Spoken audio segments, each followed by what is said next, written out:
Jika pasangan ini mampu mengatasi masalah perbedaan latar belakang, kemudian mereka mampu menyatukan visi misi yang kuat untuk membangun NTT, saya kira pasangan ini berpotensi menjadi satu kekuatan yang signifikan di Pilkada NTT 2024.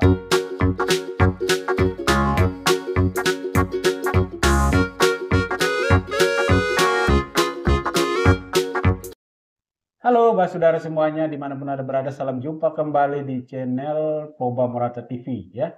Dan kali ini kita berada di segmen berita dari Proba Morata. Kali ini kita akan membahas sebuah berita yang ditulis oleh Detik Bali ya pada tanggal 8 Agustus 2024. Judul beritanya adalah Golkar resmi usung Melki Lakalena Johanis Asadoma di Pilgub NTT. Wah, luar biasa ya. Saya kira dua figur ini adalah memang kita tahu bahwa mereka ini memiliki latar belakang yang berbeda ya. Satu sebagai politisi dan satu sebagai polisi ya. Jadi saya kira ya, tetapi ya menurut saya ini adalah paket yang boleh dikatakan saling melengkapi gitu ya. Oke, saudara sekalian, Melki Lakalena ini kan kita kenal sebagai seorang politisi yang sudah malang melintang ya, dia sangat matang ya. Dia menduduki berbagai jabatan politik dan saya kira dengan pendekatan-pendekatan dia yang moderat, yang inklusif ya, sehingga dia memiliki basis yang kuat di NTT gitu ya. Apalagi dia ini kan orang selalu mengkotak-kotakan seolah-olah Melki Lakalena ini orang Flores, lalu tentu tidak akan didukung oleh orang Timur dan sebagainya. Saya kira itu mungkin bagi figur lain, tetapi bagi seorang Melki Lakalena, saya kira dia memiliki kelengkapan soal itu. Dia memang benar berdarah Flores, tetapi saya kira karir politik dari Melki Lakalena ini dibesarkan oleh ya wilayah timur lah ya, Pulau Timur, Pulau Sumba, Pulau Rote, Pulau Sabu dan sebagainya. Jadi saya kira Melki Lakalena ini sangat lengkap. Dia dikenal di wilayah timur, dia dikenal di Sumba, dia dikenal di Pulau Rote, Pulau Sabu, dia juga dikenal di Pulau Flores sebagai kampung asalnya. Jadi saya kira dia memiliki kelengkapan soal itu. Apalagi dia adalah tokoh atau figur yang sangat moderat dan inklusif. Lalu kalau kita melihat soal integritas, saya kira Melki Lakalena ini juga ya berintegritas lah ya. Sampai sejauh ini kita tidak pernah mengetahui catatan-catatan hukum terkait dengan Melki Lakalena gitu ya. Oke, kemudian yang kedua, sosok yang tua paketnya ini adalah Joni Asadoma. Nah, ini adalah figur yang berasal dari polisi ya, jenderal polisi ya. Joni Asadoma ini dalam karirnya sebagai polisi, saya kira dia menjadi salah satu putra kebanggaan NTT ya.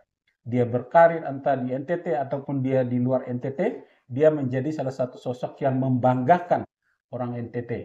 Kemudian sebelum menjadi polisi, saya kira Joni Asadoma ini sudah menjadi kebanggaan bangsa ini.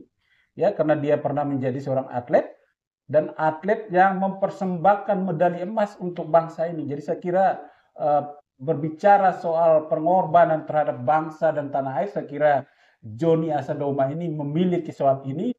Joni Asadoma mungkin jauh lebih dulu membuat bangga bangsanya ketimbang figur-figur lain. Jadi saya kira mantap sekali ya Joni Asadoma ini.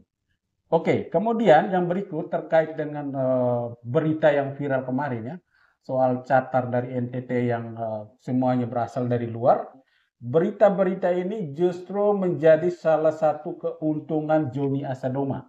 Kenapa? Karena orang langsung membandingkan ya. Ketika Joni Asadoma memimpin atau menjadi Kapolda NTT, dia berhasil mengirim 8 taruna yang berasal dari NTT dan juga merupakan asli NTT.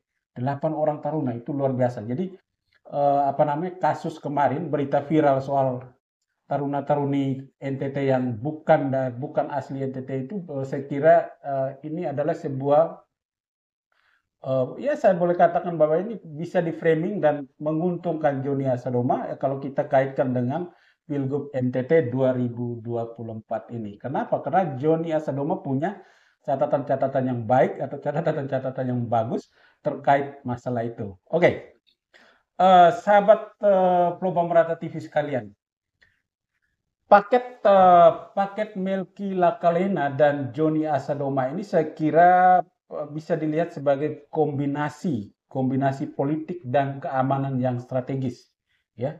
Jadi paket ini bisa menarik simpati dari berbagai kalangan. Mereka yang tertarik dengan pembangunan politik di NTT ataupun mereka yang tertarik dengan masalah ketertiban dan keamanan di NTT. Keunggulan dari paket ini adalah bisa menawarkan keseimbangan antara pembangunan politik dan penegakan masalah hukum di NTT. Dan saya kira ini menjadi salah satu poin yang kuat sekali dalam kampanye visi misi mereka.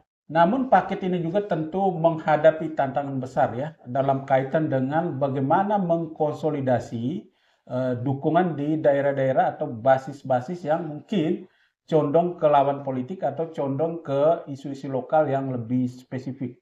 Dan ini saya kira memang ini menjadi suatu perjuangan yang berat ya atau perjuangan yang keras untuk bagi Melki Lakalena dan Joni Asadoma untuk merebut dukungan ini ya. Karena kalau soal isu-isu yang lokal dan spesifik itu saya kira itu jagonya Ansi Lema ya. Jadi bagaimana caranya Melki Lakalena bisa masuk ke kandang Ansi Lema dan merebut dukungan itu. Jika pasangan ini mampu mengatasi masalah perbedaan latar belakang, kemudian mereka mampu menyatukan visi misi yang kuat untuk membangun NTT, saya kira pasangan ini berpotensi menjadi satu kekuatan yang signifikan di Pilkada NTT 2024. Oke, selamat berjuang Melki Lakalena dan Joni Asadoma, juga untuk tim suksesnya semua. Sukses selalu untuk Melki Lakalena dan Joni Asadoma. Mantap.